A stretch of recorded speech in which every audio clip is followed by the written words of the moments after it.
And both of you have accepted to divorce. But the question you should ask yourself, what made this divorce to come now? Was it the will of God? Or our inability to do what? To keep going.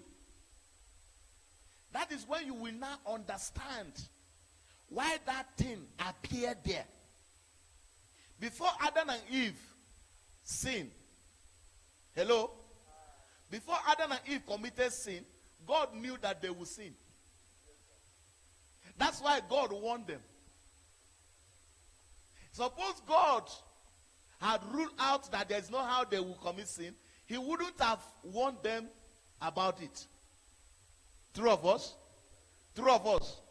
He warned them not to eat the fruit because he saw that they will eventually eat the fruit. But the question you should have asked yourself as you are seated here, why didn't God, since the fruit is not good for eating, why didn't God just uproot it? Why did he create that fruit for the first time? Are you still there? Are you still there? Because it's possible for him to say, this tree died.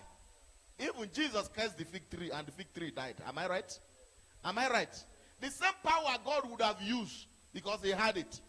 And said, this tree, when I was creating things, I made a mistake by creating you. You will not help my people here. Am I right? Be uprooted. Why did God allow it to stay? Because in this life, God has given us power of choice. You can choose to serve God, and you can choose not to. As you are seated here now, it shows that you want him. Am I right? If you didn't come, and you don't want to come, nobody will force you. True of us. True of us.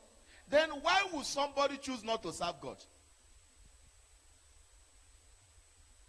Hello? Why men of God got no work? If there is no problem, the men of God got no work. At the same time, if there is no problem, people can never recognize God. Can I ask you a question? What made the children of Israel to call upon God? That they are enjoying. They remember, oh, let us check. Is there God? Let's start calling him. What made the children of Israel to call God in Exodus? Ask your neighbor. I don't know, you are looking at me. Ask your neighbor if you don't know. Because of what? They call who? Then minus the problem. Eh? Okay, minus the problem, will God have plague that he will display? Minus the problem, will God manifest his power in Egypt? Minus the problem, will God show his mighty power before Pharaoh? Minus the problem, will God tell Pharaoh or manifest to Pharaoh that he is still superior to him? Yeah? Yeah? Listen. The Bible said that God hardened the heart of Pharaoh the first time they told Pharaoh to let the people of Israel go. He would have allowed them to go ordinarily. But God made the heart to refuse. In other words, some problem you are praying now, that this problem must go away. Sometimes God return it. He returned the problem. He made the problem to remain to strengthen your